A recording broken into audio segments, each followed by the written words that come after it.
Ողջույն սիրելիներս, թույլ տվեք նախ շնորհակալություն հայտնել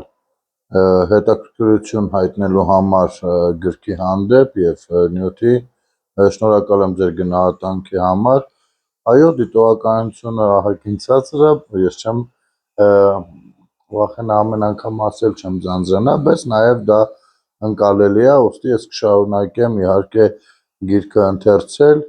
Մենք կվերջացնենք այս գիրքը, իհարկե ոչ այսօր, դա դեռ օրեր կտևի, բայց այնուամենայնիվ ձեռնարկը իր ավարտին կհասցնենք եւ հնարավոր է մեկ այլ ձեռնարկով արդեն հանդես գանք, այնպես որ եւս մեկ անգամ թույլ տվեք շնորհակալություն հայտնել։ Դե ինչ, երեք մենք իմացանք նախ աղվանքի եւ հայոց արևելից կողմանքի սահմանները, հայ բնակչության թիվը ընդհուպ մինչև սովետական խորհրդային շրջան, այսօր առաջարկում եմ առաջ գնանք Աղդաշ կամ Արաշի գավառ շրջան, ուրեմն էջ 52-ից կշարունակենք։ Աղդաշ կամ Արաշի գավառ շրջան, Աղդաշ կամ Արաշ գավառ շրջանը, որն անվանվել է նաև Հաբանդ, Համբանդ, Աղբերդ, Աղդաշ, այժմ Արաշ տարբերակներով գտնվում էր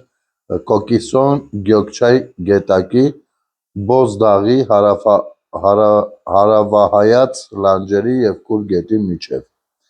Արաշի կամ Արեշի գավառը եղել է վարչաքաղաքական միավոր, որը 1873 թվականին մտել է Ելիզավետպոլի նահանգի կազմի մեջ։ Ներողություն։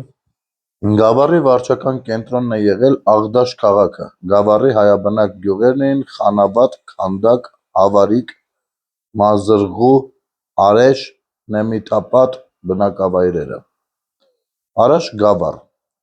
Աղդաշ կամ Արաշ գավառ շրջանը Շաքիի նահանգի գավառ շրջաններից մեկն էր,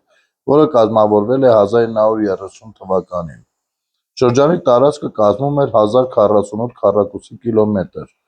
ունեցել է դաշտավայրային հարթ տեղանք, ծովի մակերևույթից մինչև 18 մետր բարձրության վրա։ Գավառ շրջանի տարածքը ձգվում է Կուր գետի երկայնքով մինչև Գյոքչայ գետը,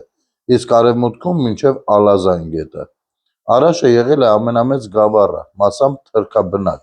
որի մեջ հետագայում մտել են միայն մի քանի հայաբնակ գյուղեր։ Գավառ շրջանը 1880 թվականին ունեցել է 38776 բնակիչ, որից 10317-ը, այսինքն 27%-ը հայ բնակիչ։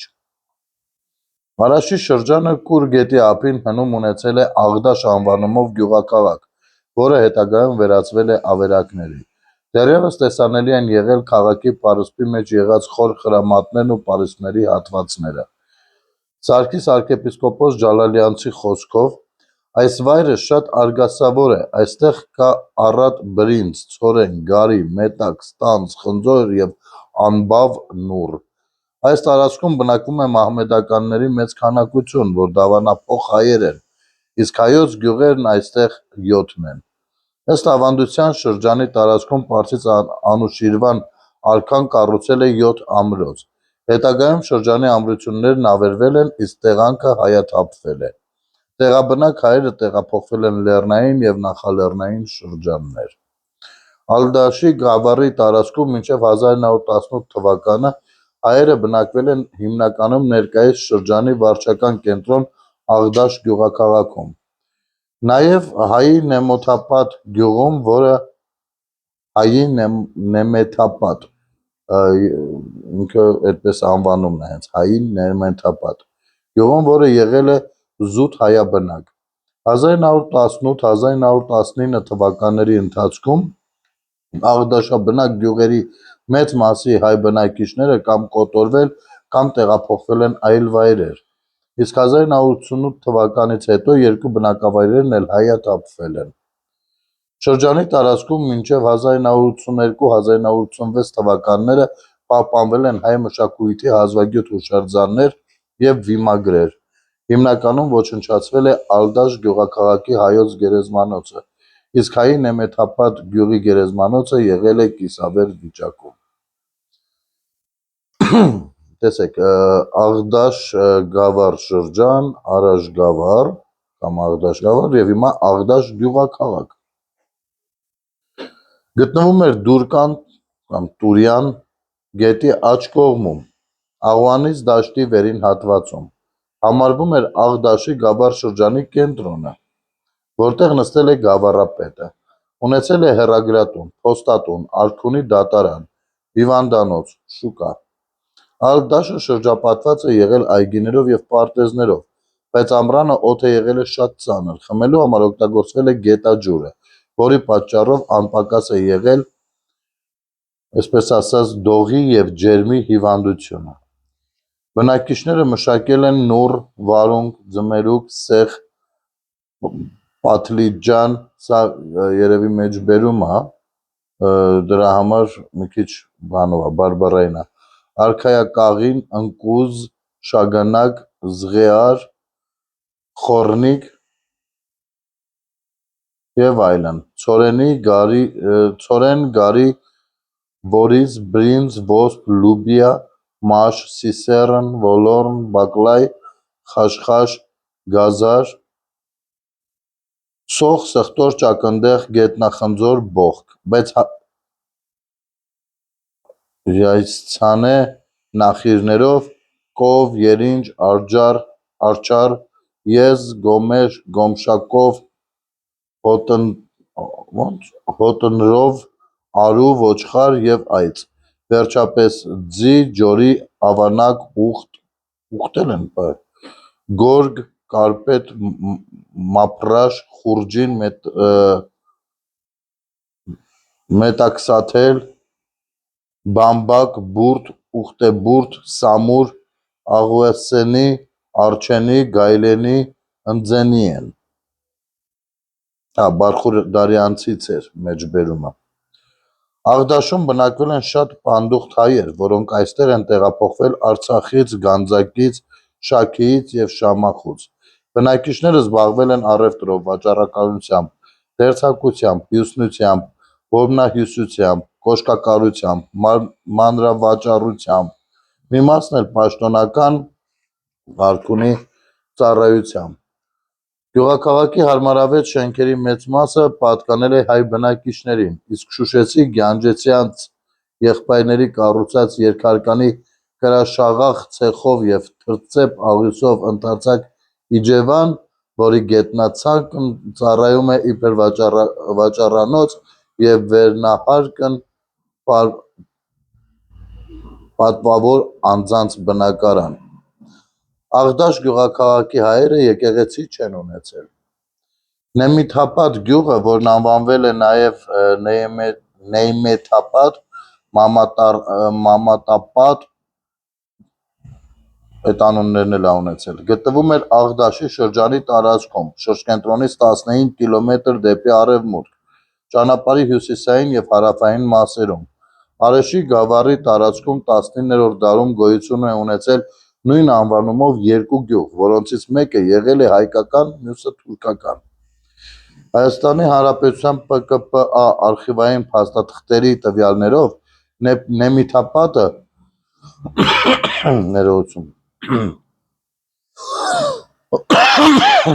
ներողություն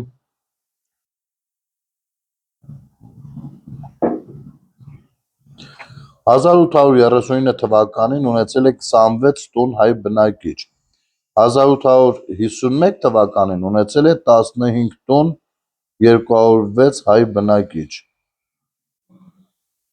142 տղամարդ, 64 կին, 1853 թվականին ունեցել է 241 հայ բնակիչ, 1914 թվին ունեցել 609 հայ բնակիչ։ մ. Բարխուդարյանցի տվյալներով Նեմիթապատ գյուղ մոտ գյուղին Էրմանի բազարին ամենայն ինչ միևնույն բնակչած լեզուն Էրմանի բազարին եւ մյուս հիշյալ գյուղերի բարբառների նման խառնուրդ խաչենի եւ զոկերի լեզվից, եկեղեցին Սուրբ Աստվածածին վերնամասն փայտաշեն, ծուխ 69, արական սեռից 222, իգականից 202,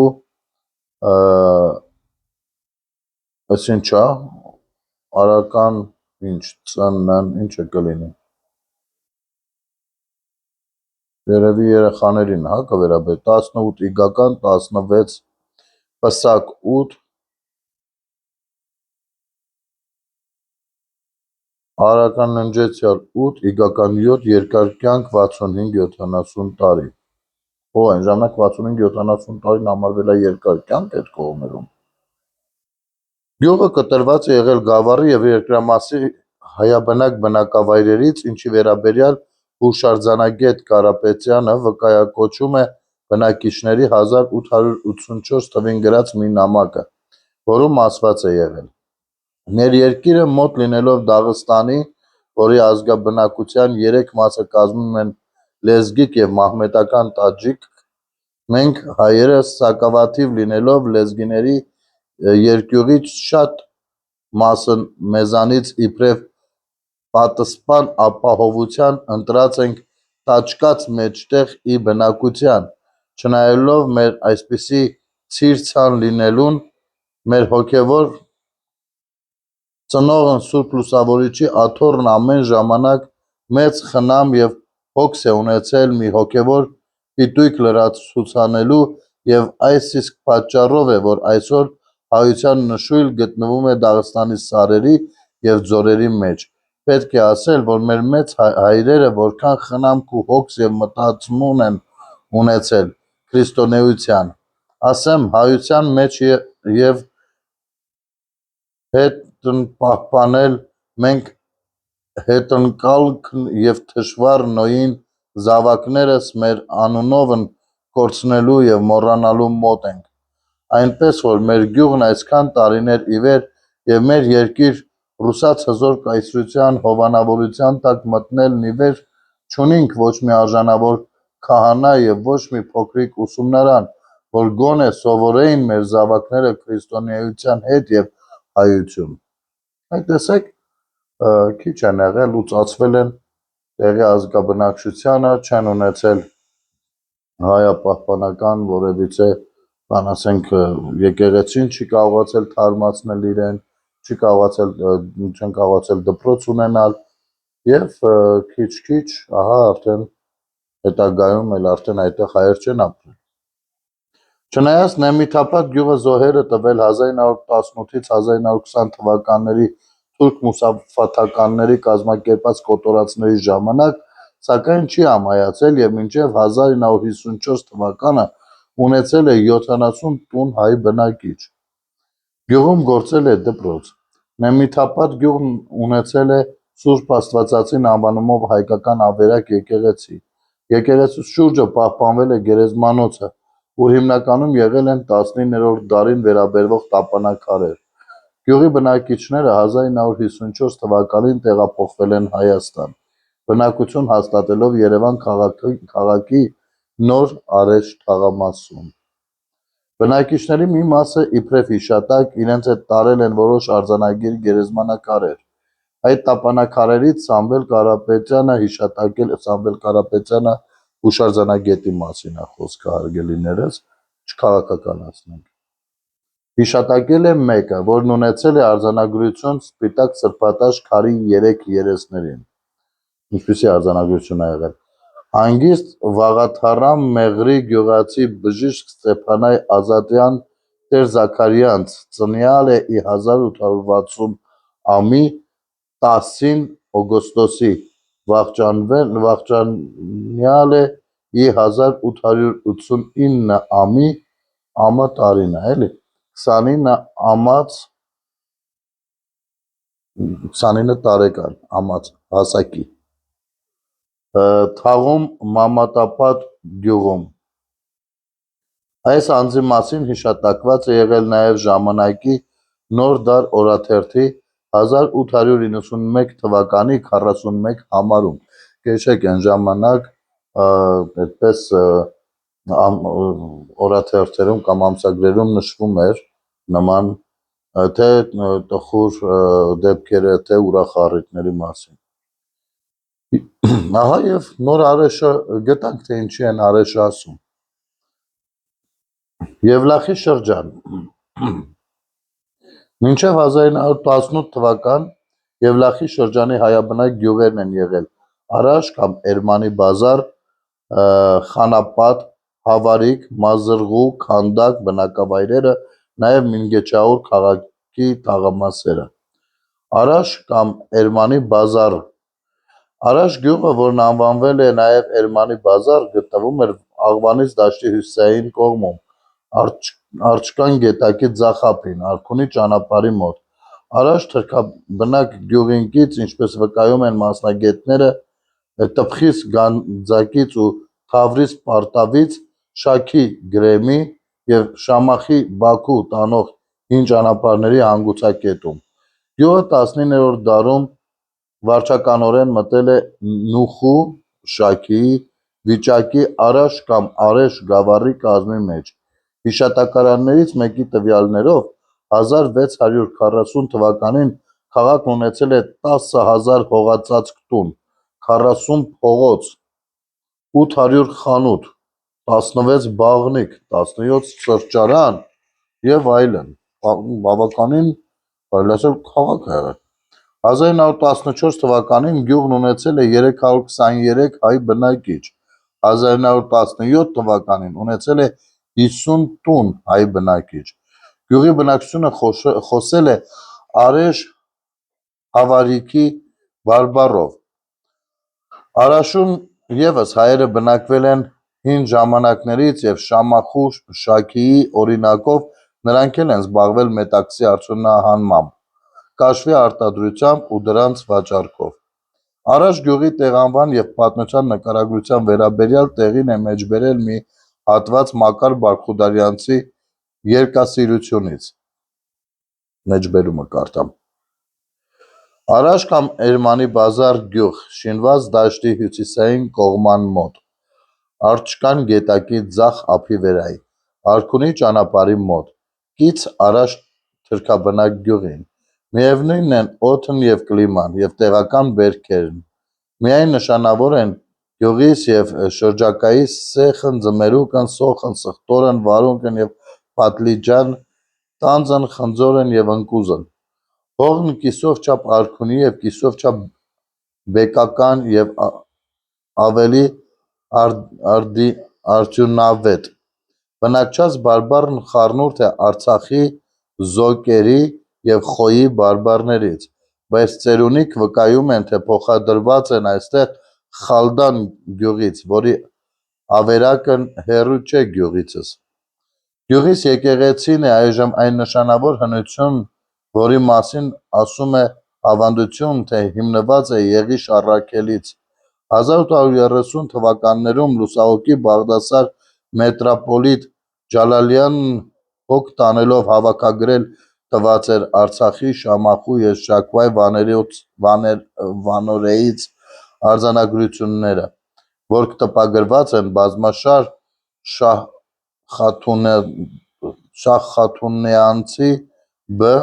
հատոր 356-388 ե. Հավաքագրող Նուրեկայ տաճար է անվանում եկեղեցիս, հետևելով Կողականդուածուն, որ գրում է, թե Եղիշի առաքյալի մասունքներն գտնելուց հետո ուռեկան գյուղացի Ստեփաննոս անուն քահանայ ոմն առաքյալի գլուխը հափշտակելով փախավ և տարավ ամփոփեց իր գյուղում։ Տաճարի շինության արձանագրությունը ինչ է եղել. Ի քահանայապետության տեր Ստեփաննոսին Աղվանից զշիննող եկեղեցւոյս զտեր Հովհաննես հիշեցեք ի Քրիստոս նաև ծնողսն և զեղբայրն հյուր չ. ի.ը. այսինքն 1279 թվին։ Գաթի արձանագրություն կրող քարն թեև ընկած է իր տեղից, սակայն պահված է բարեբախտաբար, բայց խիստ դժվար է կարդացվում խառն փորված լինելու պատճառով։ Կասկածելով, որ սխալ կլինի մեր ընդօրինակությունն, վասն որոյ թողինք ուղիղ ընդօրինակողներին, այստեղ մեջ բերելով տպագրյալի օրինակը։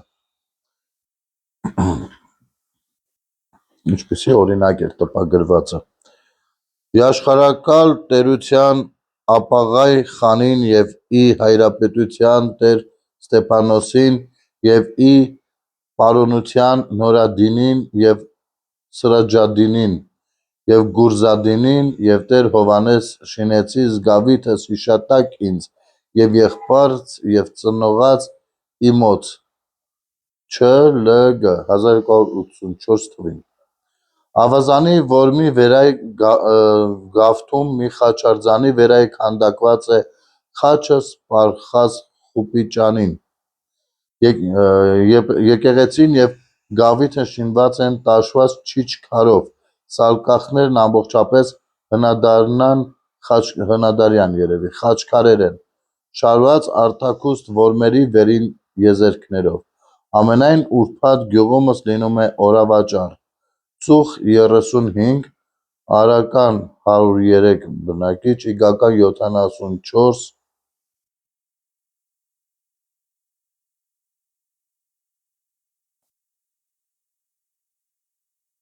ստեղ արդեն կետերով, ես չեմ ուզում հանկարծ սխալված լինեմ, ժողովուրդ ջան, մանավանդ որ բացատրություն չկա ոնց որ, բայց նշված է քանի երեխա, քանի պսակ, կյանքը երկար է համարվել 70 տարի։ Տնտեսության կարևոր ճյուղերից են եղել նաև այգեգործությունն ու խաղողագործությունը։ Մասնագետների վկայությամբ ուշագրավ է, որ քաղաքի Արեշ կամ Արաշ անվանմանը զուգահեռ դեռ հին ժամանակներից օտարների կողմից նրան տրված ու գործածական է եղել երկրորդ անունը, այն է հայկական շուկա (Էրմինի բազար) անվանումը, որոնք զուգահեռաբար պահպանվել են մինչև մեր օրերը։ Վերջին դարերում ավելի շատ գործածական է եղել Էրմանի բազար անվանաձևը, ինչը թույլ է տալիս ենթադրելու, որ ինչպես Շամախում, Շաքիում և այլուր, Արաշն իբր վաճառաշահ քաղաք հայտնի է եղել միջնադարից, և հայ բնակչությունը կազմել է մեծամասնություն, որն էլ քաղաքի տնտեսական կյանքում ու արտաքին հարաբերությունների մեջ խաղացել է առաջատար դեր։ Այն հատկապես ծաղկուն ու մարդաշատ է եղել 15-ից 17-րդ դարերում։ Շամախի և Շաքի քաղաքներից հետո Արաշը Կուր գետի ձախապնյակում երրորդ խոշոր քաղաքն է եղել։ Այսօր Կովկասում Մետաքսի արդյունահանման գլխավոր կենտրոններից մեկը։ Առևտրի զարգացմանը Արաշում հատկապես նպաստել է նրա աշխարհագրական դիրքը։ Գյուղում ունեցել է Սուրբ Եղիշե եկեղեցին, որը վավերագրերից մեկում հիշատակվում է 1839 թվական։ Մինչև 1917 թվականը Արաշը հիմնականում ծաղկել ու զարգացել է, սակայն 1917 թվականին շրջակա մահմեդականների կողմից ենթարկվել է թալանի։ Գյուղի բնակչությանը 1918 թվականի ապրիլին հարկադրել են հավատափոխ լինել, որի մերժումը ստանալուց հետո մահմեդական հրոսակները բնակիչներին կողոպտել գյուղն ավերել են։ Խորհրդային կարգերի հաստատումից հետո գյուղատեղիում հաստատվել են թաթարներ, որոնց հետագայում կոչեցին ադրբեջանցիներ, որոնք պահպանել են հայաբնակ գյուղին երբեմնի տրված Էրմենի բազար անվանումը, սակայն ավերել են Սուրբ Եղիշե եկեղեցին ու հինավուրց հայկական գերեզմանոցը։ Էրմանի բազար կամ Արաշ գյուղում պահպանված են եղել արձանագիր տապանաքարեր արձանագրություններից։ Այս է հանգիստ ննջելոցս ու Մուր խաթունին թվական ՌԺԲ 1563։ Նաև այս է Դապան Արաշու զարդի տեր Տ. Կարապետյան տեր ՌՄԿԹ 1820 թվին։ Խանապատ գյուղը (նաև Խանավատ) գտնվում էր Արեշի գավառում, Աղվանից դաշտից դեպի Բոզդաղի ծոցը մտնող լեզվահովտի վրա, Արջկան Ալիջան գետակի աջ ափին։ Գյուղի բնակիչները գաղթել են Արցախի Խաչեն գավառի Խանապատ գյուղից և Արաշի Խալդան գյուղից։ Արաշի Խալդան մի անվանում է, երկու բառով մի անվանում է։ Խանապատ գյուղն ունեցել է Սուրբ Աստվածածին անվանումով հայկական եկեղեցի։ Գյուղը 19-րդ դարի վերջին ունեցել է 40 տուն, 300 հայ բնակիչ, որոնք զբաղվել են ցորենի, գարու, կորեկի, որիզի, բամբակի, մետաքսի, խաղողի, թզի, նռան, թթի, ծիրանի, դամոնի, սալորի, կեռասի մշակումով։ Վարխուդարյանցի բնութագրմամբ մեջբերում։ Խանավատ գյուղ շինված Արջկան գետակի աջ ափի մոտ, Աղվանից դաշտից Բոզդաղի ծոց մտած մի լեզվահովտի վերայ։ Ամռան ծանր է օդն և կլիման, բայց ոչ այնքան վնասակար։ Հողն արքունի և արդյունավետ։ Տեղական բերքերն ցորեն, գարի, կորեկ, որիզ, բամբակ, մետաքս, խաղող, թուզ, նուռն, թութ, ծիրան, դամոն, սալոր, կեռաս և այլն։ Բնակիչք գաղթած են Խաչեն գավառի Խանապատ գյուղիցն և Արաշի Խալդան գյուղից։ Եկեղեցին Սուրբ Աստվածածին ծուխ արդեն 40, ստեղ բանա երկար կյանքը նշված է արդեն 70-ից 75 տարի։ Հաջորդը հավարիք։ Գուցե Հայաստանում ապրող, ես հիմա ընթերցում եմ, մտածում եմ, գուցե Հայաստանում ապրող շատ մեր քաղաքացիներ իրենց մեծերի կողմից իրենց պատմած պատմություններում վերհիշեն այս ամեն ինչը։ Ինձ այդպես է թվում ու հուսամ այդ հետաքրքրությունը գնալով ավելի կմեծանա այս նյութերի մասին, բացի դա թող այս տարբերակով ամրագրված մնա։ Հավարիք։ Հավարիք գյուղը, որն անվանվել է նաև Հավարիք, այժմ Հավարլի, գտնվում է Եվլախի շրջանում, Քանդակ գյուղից 2-ից 3 կիլոմետր հեռավորության վրա, Կուր գետի ափին, ծովի մակերևույթից 21 մետր բարձրության վրա։ Գյուղի բնակիչները հիմնականում եղել են բնիկներ, իսկ 10 ընտանիք գաղթել են Արցախից։ Հավարիքն ունեցել է գյուղի հասարակության միջոցներով կառուցված Սուրբ Աստվածածին նորաշեն հայկական եկեղեցի։ Գյուղը 19-րդ դարի վերջին ունեցել է 112 տուն, 752 հայ բնակիչ, որոնք զբաղվել են հողագործությամբ, ինչի մասին վկայում է Վարխուդարյանցը։ Դարձյալ Վարխուդարյանցը ոնց որ այս տարածքի մասով տեղեկություններ շատ ունի, որը գիրքը կազմողը ներառել է, բնագրով։ Հավարիք գյուղ կես ժամու ճանապարհ ցած է Քանդակից, նույնպես շինված Կուր գետի ափի վերայ, միևնույն օդն և ջուրն են, տեղական բարքերն և արքունի հողն, բնակիչք բնիկ, բացի 10 տնից, որ գաղթած են Արցախից։ Եկեղեցին Սուրբ Աստվածածին նորաշեն հոյակապ շինված հասարակության տրոքն, որ ունի մի քահանայ, ծուխ 112, 391 տղամարդ, 361 կին և այստեղ երևի պսակադրված, ննջեցյալներ, երեխաներ նույնպես կան, 25 արական սեռի, 16 հիգական սեռի, 8 ննջեցյալ, արական 8 ննջեցյալ, հիգական 6, երկար կյանք ա եղել այդտեղ 80 տարի։ Մազրղու գյուղը գտնվում է Հավարիք գյուղից 2-ից 3 կիլոմետր, Կուր գետի ձախ ափից 1-ից 2 կիլոմետր հեռավորության վրա։ Գյուղը 1853 թվականին ունեցել է 119 հայ բնակիչ, 1891 թվին ունեցել է 42 տուն հայ բնակիչ, 1901 թվին տեսեք, ստեղ ասում է 119 հայ բնակիչ 1853-ին, երևի տան ծխերը հաշված չեն, 1891 թվին ունեցել է 42 տուն հայ բնակիչ, ենթադրում եմ, որ բնակչությունը ավելացել է հաշվի առնելով այս ժամանակ մեծ ընտանիքները։ 1901 թվականին ունեցել է 393 հայ բնակիչ, 5 թվին, արդեն 4 տարի անց, ունեցել է 226 հայ բնակիչ, բնակչության քանակը նվազել է 1905-ից 1906 թվերին հայ թուրքական ընդհարումների ժամանակ։ 1914 թվին ունեցել է 382 հայ բնակիչ, սակայն 1917 թվականին Արաշ գավառի մյուս բնակավայրերի նման թուրքերը կողոպտել են նաև Մազրղու գյուղը, իսկ 1918 թվականին կոտորածի սպառնալիքի տակ գյուղի բնակիչները մահմեդականացվել են, սակայն իսլամ ընդունելուց հետո էլ հարևան մահմեդականացված գյուղի բնակիչների նման բոլորին կոտորել են։ ՀՀՊԿՊԱ արխիվային փաստաթղթերի տվյալներով փրկվածների մի մասը բնակություն են հաստատել Հայաստանում, Էջմիածնի կայարանի մոտ գտնվող Արշակակերտ գյուղում։ Մազրղու գյուղն ունեցել է Սուրբ ավագ նշան մատուռ, որը ժողովրդին հայտնի է եղել Սուրբ Խաչ կամ Սուրբ Եղիշե անվանումով,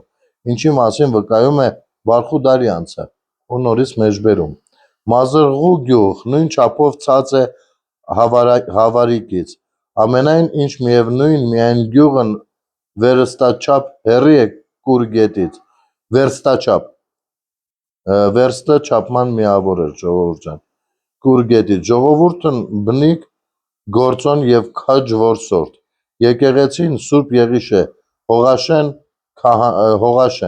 քահանան գալիս է Խանավատից, ծուխ 47, արական 161, իգական 147 բնակիչները, արական երեխա 13, իգական 1, պսակ 8, արական ննջեցյալ 3, իգական 2, երկար կյանք 75 տարեկան։ Սուրբ ավագ նշան կամ Սուրբ Խաչ Սուրբ Եղիշե ուխտատեղի բարավորի վրա արձանագրված է եղել հետևյալը. 1867 թվին սկսյալ ի նոր շինությունն փոքրագույն մատուռի վերայի Սուրբ ավագ նշանի, որ է շինողն Մազրղցի Յոսեփի որդի Բաղրամ, Շիրին Գասպար որդի Ուրշուդ և Մազուղրու ժողովուրդ Աստված օրհնի, որ մեզ օգնեցին, գրեցի Տեր Խաչատուր, ով կարդայ ողորմի ասե։ Քանդակ գյուղը արդեն գտնվում է Կուր գետի ձախ ափին, Աղվանից դաշտի սրածայր վերջավորության մոտ, անտառախիտ վայրում։ Մատենագրության մեջ գյուղը հիշատակվում է 1628 թվական գյուղում նորոգված մի ձեռագիր ավետարանի հիշատակարանում, ինչա գրված այդտեղ. «Փառք ես Տեր Թադեոս նորոգել տվի Սուրբ ավետարանս հիշատակ ինձ ի թվին ՌՀԷ 1628 ի գյուղս Քանդակ։ Քանդակն իբրև հայաբնակ գյուղ 1640 թվին հիշատակում է թուրք ճանապարհորդ Էվլիա Չելեբին, ինչպես է հիշատակում. Կուր գետի մյուս ափին Քանդերե անունով Քանդակը Քանդերե էլի վռած թուրքականացավ էլի հայկական գյուղ կա, որտեղից նրանք հայ գյուղացիները նավակներով անցնում են մի քուչ ջրուտ և ձեռնացություններ անում։ Այն հիշատակվում է նաև 1712 թվին լեզգիների կատարած արշավանքների կապակցությամբ։ Այժմս եկեալ ի Քանդակ անուն գյուղորայս իսպառ տարան։ Քանդակ գյուղը վաղ միջնադարում ունեցել է 500 տուն հայ բնակիչ, սակայն գյուղի բնակիչները հայոց ՌՃԿԴ 1164 թվին գերի քշվեցին լեռնականների կողմից և գյուղի այժմյան բնակիչները նրանց մնացորդներն են։ Ավելի ուշ գյուղը հիշատակվում է 1806 թվականին։ Արա ջան, մի հատ էսի մի աստիճան կթուլացնես, որ խնդրեմ։ Վրա ավելի ուշ գյուղը մի աստիճան թուլացրու։ Լավ, թողնու։ Դե դին երկրորդի վրա, ուրեմն մի հատ ձեն է գալիս, հետո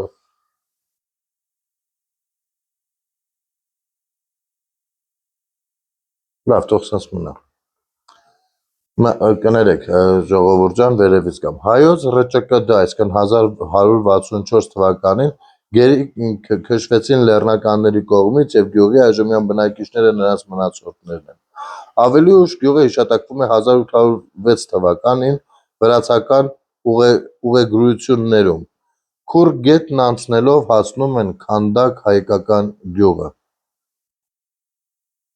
Գյուղը 19-րդ դարի կեսերին ունեցել է 60 տուն հայ բնակիչ, 1890 թվականին ունեցել է 120 տուն, 825 հայ բնակիչ, 1914 թվականին արդեն 24 տարի անց ունեցել է 977 հայ բնակիչ, գյուղն ունեցել է տաք կլիմա, առողջարար ջուր, բնակիչները արտադրել են առատ մետաքս, աճեցրել նուռ, ունեցել են ինքնուրույն լեզու, բայց խոսել են նաև հայերեն։ Քանդակ գյուղը 19-րդ դարի կեսերին ունեցել է փոքրիկ մատուռ, իսկ դարավերջին գյուղում հիշատակվել է Սուրբ Աստվածածին փայտաշեն եկեղեցի, որի բակի տապանաքարերից մեկի վրա պահպանվել է վիմագիր, ինչի մասին հիշատակում է Բարխուդարյանը։ Քանդակ գյուղ հիմնված Կուր գետի ձախ ափի վերայ, Աղվանից դաշտի սրածայր վերջացած տեղի մոտ։ Ամռան ծանր է օդն և կլիման, բայց պատվական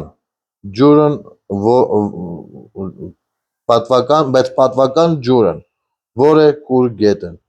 Հողն արքունի և բարեբեր, բայց ամռան սակավ ցանքսերի ջուրն, որ գալիս է Արջկան գետակից, տեղական բերքեր են միևնույն։ Բնիկ տեղացի, աշխատասեր և քաջ որսորդ։ Եկեղեցին Սուրբ Աստվածածին նոր կառուցյալ, ձեղունն փայտաշեն, որի քահանան գալիս է Հավարիկ գյուղից։ Եկեղեցու բակում կա հին հանգստարան, հանգստարանը գերեզմանատունն է, եթե չեմ սխալվում, որի մեջ է հետևյալ արձանագրությունը կրող տապանակարը։ Այս է տապան Մելիք Մելքումին, որ էր որդի Չալապովին,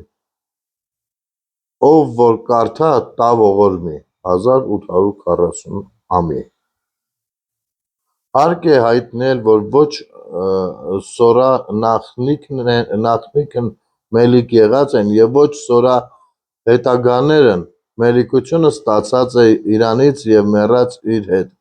Պատմում են, թե սա մելիքությունը ստացած է Նուխու խանիցն իբր վարձատրություն յուր նշանավոր քաջությանց։ Այսպես է Մելիք Մելքումի ծագումը, Չալապի, որից ծնված է Առաքելն և Առաքելիցս Մելիք Մելքումն։ Վերջինս 1826-ին ռուս-պարսկական պատերազմում մեծ ծառայություններ արած է ռուսաց, վասն որոյ այժմ սորա հետագաներն կոչում են անհարկատու բեկեր և բեկզատաներ։ Գյուղումս մի տան մեջ գտնված գրչագիր ավետարանի հիշատակարանից բարվոք համարեցի ընդօրինակել հետևյալը. Ռ.Յ. Փրկչական յորում թվական հայոց էր Չ.Կ.Ը. Գրեցավ սա իմ մայրաքաղաքից, որ կոչի Նախիջևան մեծ Նահապետին Նոյի շինյալ ձեռամբ տունս յուր, կատարեցավ սայ ընդ Հովաննյավ Սուրբ Սարգսի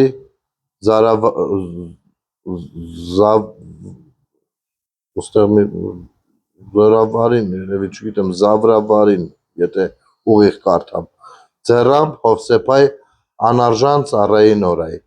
ծուխ 120, արական 433, իգական 392,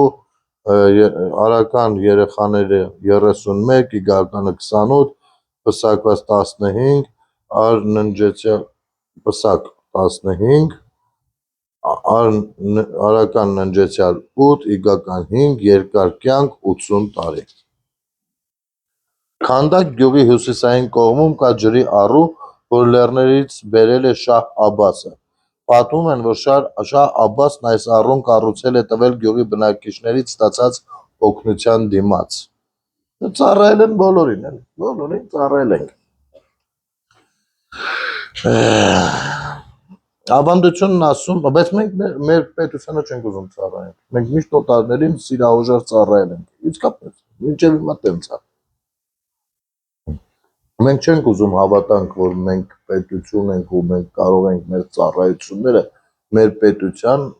նկատառել ու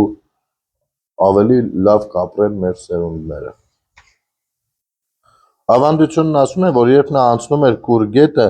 մի թնդանոթը գետասույզ է լինում, որի համար Շահ Աբբասը շատ է դառնանում, դա համարելով չարագուշակ պատահար։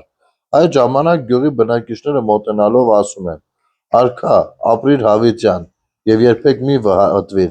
մենք արագորեն թնդանոթը դուրս կհանենք գետի հատակից»։ Եվ այդպես էլ անում են։ Ուստի Շահը կամենում է վարձատրել նրանց, ըստ իրենց ցանկության, որի համար հրամայում է խնդրել, եւ նրանք խնդրում են իրենց գյուղ ջուր անցկացնել։ Արքան անմիջապես հրամայում է կատարել նրանց կամքը եւ դրանից բացի հրամայում է ազատել գյուղն արքունի հարկերից։ Մի քիչ կպցրել են, էլի։ Բայց բանա, զգում եք գետի ափին ապրել են, բայց ջրի ոռոգման խնդիր, այսինքն այդ ջրի կառավարումը ի սկզբանե մեր մոտ չի ստացվել։ Հիմա որ այդ խնդիրը կա, բավականին ոնց որ բնական լինի, հա։ Հայեցի է։ Գյուղի մատուռի ներսում կան մի քանի տապանակարեր։ Այս գյուղի մոտ կուր գետը բաժանվում է երկու ճյուղի, ապա դարձյալ միանալով առաջացնում է մի թավ անտառ եւ անմատչելի կղզի, որը եղել է թշնամիների հարձակումներից պաշտպանվելու ապաստարան։ Սարգիս arczepiskopos Ջալալյանցն այդ առիթով գրում է. «Ինչպես նաև ինձ պատմեց Մելիք Մելքոն հինավուրց ծերունին, կղզու անունը Քյաֆուր Ատասի է, որից հնարավոր է գուշակել, թե սա իսկապես այն վայրն է, որտեղ մատնահատները կատարում էին իրենց կախարդությունները։ Այս տեղանվան եւ պատմության համեմատության համար հարմար եմ համարում այստեղ դնել Մովսես Կաղանկատվացու պատմությունից մի հատված»։ Տեսնեք ինչ պատմություն է։ Այլև ձեռնարկում էր քննության ենթարկել մատնահատության եւ դեղատվության աղանդները, որոնք երկուսն էլ մարդասպանության աղանդներ էին։ Մինչդեռ այս քննության մեջ էր մարդասեր Աստված կամեցավ հայտնել սրան եւ աստվածասեր թագավորի միջոցով երկրից վերացնել չար աղանդը, որովհետեւ ինչպես լսել էր Վաչեն, այս չարագործությունը աղվանքում կատարվում էր երկար ժամանակից ի վեր, իսկ աղվանքի նախկին թագավորները չկարողացան բռնել եւ կամ թե անուշադրության էին մատնել, իսկ Պարսից անիծված ու չար մարզպանները շատ անգամ նրանց բռնում էին, բայց կաշառքներով կուրացած ազատ էին արձակում։ Իսկ մի անգամ, երբ կուր գետի ափին մի ապահով անտառում իրենց մատնահատությունը ո՞րն է։ Մատնահատությունը, եթե գիտեք ժողովուրդ ջան, խնդրում եմ մեկնաբանություններում գրեք։ Մատնահատությունը ինչ կնշանակի։ Մի անգամ, երբ կուր գետի ափին մի ապահով անտառում իրենց մատնահատության չար գործողությունն էին կատարում, հեսա բացատրությունը կա։ Այսինքն 4 բթամատերը ամուր կպած 4 ցցերից մի մանուկ կենդանի քերթում էին։ Այսպես եղավ, որ մի այլ պատանյակ հենց նրանց մոտից ճանապարհով անցնում էր, հառաչանքների վրա ներս է մտնում ու տեսնում է մարախոշոշների ոճիրը, իսկ նրանք հետամտելով տղային կամենում էին նրան եւս բռնել, բայց նա փախչում է եւ իրեն նետում կուր մեծ գետը։ Այնտեղ գետի մեջտեղում կղզու վրա մի ծառ է պատահում, լողալով անցնում բարձրանում է ծառը, այնպես անելով, որ չարագործները չիմանան։ Նա լավ ուշադրություն դարձնելով ճանաչում է այդ մարդկանց։ Այդտեղից դուրս գալով անցնում է կուր մեծ գետը եւ գալիս շուտապույտ թագավորին պատմում։ Թագավորը այս լսելով աղոթք է անում, գոհություն հայտնում մարդասեր Քրիստոսին, հրամայում է եկեղեցու միաբանությանը պաս պահել եւ պաշտամունք կատարել առ Աստված, խնդրելով, որպեսզի չար դիվապաշտությունը հայտնաբերվի ու վերացվի երկրի երեսից, որովհետև սատանան այդպես էլ իր չար սպասավորների ուշ ու միտքը առել, որ ոչ մեկը չէր կարողանում չար աղանդի մարդկանց խոստովանեցնել։ Այդ ժամանակ թագավորը հրամայում է բռնել այն մարդկանց, որոնց հենց խողման ընթացքում տեսան և բազմաթիվ այլ մարդկանց, որոնք ըստ լուրերի ճանաչում էին, սարսափելի ծեծով ու դաժան տանջանքներով փորձության ենթարկեցին դրանց, բայց չկարողացան խոստովանեցնել չարագործներին, ապա բարկ քացախ ու բորակ խառնեցին միմյանց, պառկեցրին չարագործներին ու թագավորը հրամայեց լցնել քթանցքներից այնքան, մինչև որ աչքները ամբողջովին շրջվեցին ու երևացին սպիտակուցները, սակայն այդ դաժան տանջանքների մեջ էլ հրաժարվում էին և ուրանում չխոստովանելով։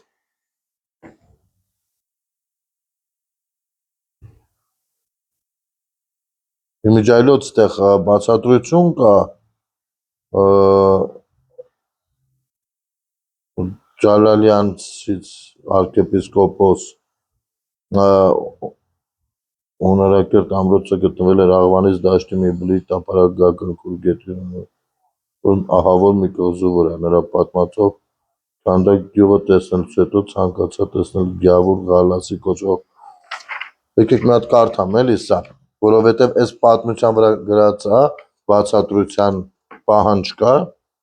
ուրեմն arczepiskopos Ջալալյանց իր աշխատության 559-րդ էջում գրում է Սամվել Կարապետյան նշված աշխատություն էջ 12-13 Ջալալյանցի կարծիքով հունարակերտ ամրոցը գտնվել էր Աղվանից դաշտի մի բլրի տափարակ գագաթին, կուր գետի երկու վտակներով առաջացած ահավոր մի կղզու վրա, ահավոր մի կղզի մեջբերումով է, էլի ճակերտների մեջ, նրա պատմածով Քանդակ գյուղը տեսնելուց հետո ցանկացա տեսնել Գյավուր Ղալասի կոչվող անառիկ ամրոցը, որը կառուցված է այս գավառի լայնանիստ դաշտում, մի բլրի տափարակ գագաթին, սրա երկու կողմերից իջնում են հորդահոս վտակներ և բերդի ներքևում իրար միանալով գնում խառնվում են կուրին, կարծում եմ, որ այս երկու գետերն անցյալում հոսել են այս ամրոցից հեռու, բայց այժմ երկու կողմից մոտեցել են բերդի բլուրին և հետզհետե քայքայելով ամրոցի հիմքերը երկու կողմից կործանել են նրա պարիսպը, և միայն հարավային կողմում են նախկին ամբողջական վիճակով պահպանվել հրաշագերտ աշտարակներ, որոնց ամրությունը տեսնողների զարմանքն է առաջացնում։ Ամրոցի դիրքն եղել է ասպարաձև, երկու կողմից միացած լեռների առաջացրած կիրճում, կիրճի մեջ կառուցված է եղել կրաշաղախ աշտարակ կամ բուրգ, որին կպած անցել է փոքրիկ ջրանցքը, որով անհրաժեշտության դեպքում փակվել է ամրոցի ճանապարհը, այդ ջրանցքի նեղ հատվածում պաշտպանության համար կառուցել են բուրգ, այնուհետև գետերը ետ դառնալով շրջապատում են բերդի պարիսպը առաջացնելով ահավոր մի կղզի, ժամանակի վաղեմությունը և ջրի հորդությունը հիմքից կործանել են ջրափակ պարիսպը, բայց աշտարակների հիմքերը դեռևս տեսանելի են եղել, մերձակայքի բնակիչները զանազան շինարարական կարիքների համար այստեղից հանել են աղյուսներ, որոնք ամրությամբ և մեծության ավելին են, քան մեր ժամանակներում պատրաստված աղյուսները, գուցեև այսպիսի հնարամիտ և ճարտար կառուցվածքների համար են այս ամրոցն անվանել հնարակերտ, և որ այս բերդի մասին գրեցի, որ այն հունարակերտն է, բայց ամբողջապես հաստատել չեմ կարող, այլ այս խնդիրը թողնում եմ հնագետների քննությանը, քանի որ եթե ըստ Հովհաննես պատմիչի գուգարքը երբեմն ընդարձակվել է և անցել կուրից այն կողմ, ապա հնարավոր է այդպես կարծել, իսկ եթե ոչ, ապա այդ կարծիքը սխալ է և այն հարմար է դնել Աղստևի կուր գետին խառնվելու տեղանքի ավերակների շարքում։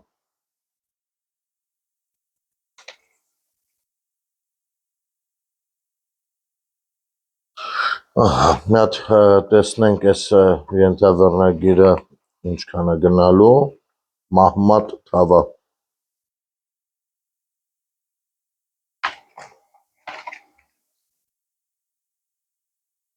որպեսի այստեղ ենթավերնագրերը ուրիշ կերպ են, այստեղ ուրիշ Ինչու՞ չի բռնում իրար։ Կարող է։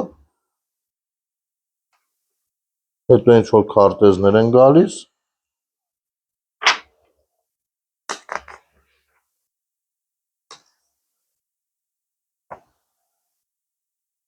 Մի րոպե, այս քարտեզներից հետո տեսնենք այս գլուխը ոնց է վերջանում, շարունակություն կա, թե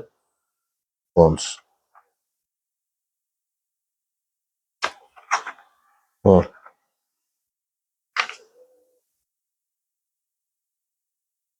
Լավ, եկեք այս մի ենթավերնագիրն էլ ընթերցենք, կարճ է, հետո քարտեզները կդիտենք, այդքանով ավարտենք։ Մահմադ Թավա գյուղը Արաշ Գավառի գյուղերից է։ Գյուղն ունեցել է 30 տուն հայ բնակիչ։ Մահմադ Թավա գյուղն ունեցել է եկեղեցի, որ ըստ ավանդության կառուցել է վաչական թագավորը, ում մասին պատմում են, թե Երիշի առաքյալի նշխարները ջրվշտիկի վանք տանելու ժամանակ նա գիշերել է այստեղ եւ Աստծո հրեշտակի կողմից ազդ է ստացել եկեղեցի կառուցելու մասին։ Ուստի սրբի ճկույտ մատն այնտեղ թաղելով վրան մատուռ է կառուցել։ Աբաղա խանի թագավորության ժամանակ, ինչպես երևում է արձանագրություններում, մատուռը նորոգել է Մխիթարը։ Արձանագրությունը ընթերցեմ։ Աբաղա խանի Իջայիբդունի մանկուտի աշխարհակալ տերության եւ Խեջբակի ամիրայության օրոք նեղ եւ դառը ժամանակներում ես Խոջա Մխիթարս եւ իմ ամուսին Իզմուր Խաթունը եւ իմ եղբայր Հովանեսը կառուցեցինք այս եկեղեցին իբրև մեր հոգիների բարեխոս։ Մյուսը կիսատ կմնա, եթե կարդամ, ժողովուրդ ջան, բայց այստեղ տեսնենք ինչ քարտեզներ են, մեծ հայքի քարտեզներն են, աղվանքը, վիրքը, մեծ եթե չգիտեմ, սենց էկրանով ինչքանով տեսան, մեծ հայք, աղվանք եւ հարևան պետություններ։ Ուրեմն մեծ հայքը ձգվել է հայցա, մինչև Կասպից ծով, այստեղ,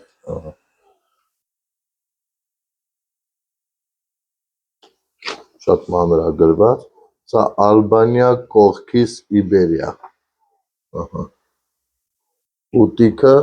Արցախը փայտակարա, ուտիկ Արցախ փայտակարան, սա մեծ հայքն է, դարձյալ Կասպից ծովի ելքով, սա աղվանքն է, վիրքը Վրաստանը կողքից, սա այսպես Պարթևական տերություն, Մարաստան, Ատրպատական, ահա Ատրպատականը, եւ եթե սենց նայում ենք հիմա սենց Ադրբեջանը, սրանք իրենց հարավային Ատրպատականը, որը Իրանում է, Ադրբեջանը տենց փորձում են ինչ ուզում են խոսան, էլի։ Անտիկ աղվանքը ըստ Կլադիոս Պտրեմիոսի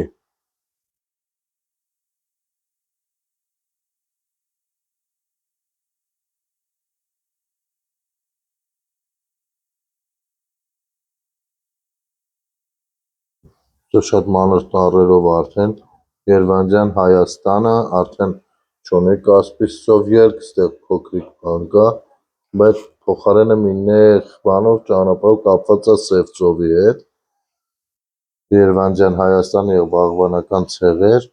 մեծ հայքը եւ աղվանքը Արտաշես առաջինի օրոք, Քրիստոսից առաջ 159-ից 160 թվական, Բագավան, հեսա, Բագավան, նայեք,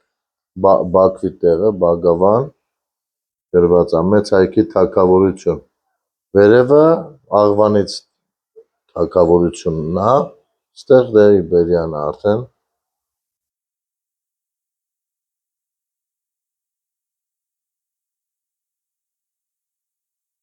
վրաց թագավորությունն է, դրա կողքը կողքիսը,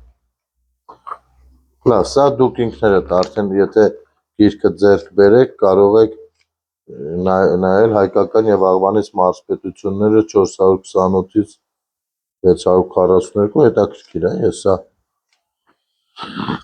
հետո կուսումնասիրեմ, լավ, եկեք այսքանով այսօրվա տեսանյութը ավարտենք, դարձյալ ձեզանից շնորհակալություն հայտնելով եւ գիտեք, ես կարծում եմ կարելի է մի քիչ տեմպը ավելացնել եւ էլի ժամանակը սենց մոտավոր կընտրենք ըստ ենթավերնագրերի, բայց գոնե 2-3 տեսանյութ տեղադրենք, որովհետև կան մարդիկ, ում մոտ հետաքրքրությունը շարժվում է, ուզում են ավելին լսել, բայց պիտի սպասեն հաջորդ օրվան, ինչը կարծում եմ այդքան էլ ճիշտ չի։ Ամեն դեպքում փորձեմ մի փոքր շատ նկարահանել, էլի հատվածաբար, բայց մի քանի տեսանյութեր օրական տեղադրեմ, եթե համաձայն եք դրա հետ, ապա կարող եք թողնել ձեր մեկնաբանությունը եւ ինչու ոչ, կարող եք նաեւ ասել, թե օրինակ ինչ տվեց այսօրվա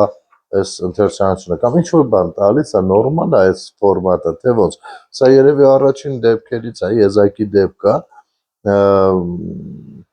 չունենք հավելյալ սարքավորումներ, տեխնիկապես շատ հագեցած չենք, որ չգիտեմ, ֆիլմային ձևերով նույնպես ներկայացնենք քարտեզներով եւ այլն, բայց կարծում եմ, եթե դեռևս կան դիտողներ, թեկուզ փոքրաթիվ, բայց հետաքրքրասեր, ինչի համար շատ շնորհակալ եմ, հիմնական հետևորդներից են հիմնականում, ապա գիրքը կվարչացնենք, վերջացնենք, որ հասնենք Հայաստանի պատմությանը, դարձյալ sense տվյալներով։ Լավ է, Ժողովուրդ ջան, շնորհակալություն դիտելու, տարածելու, ձեր միջավայրում տեղեկացնելու այս ամեն ինչի մասին, ցտեսություն։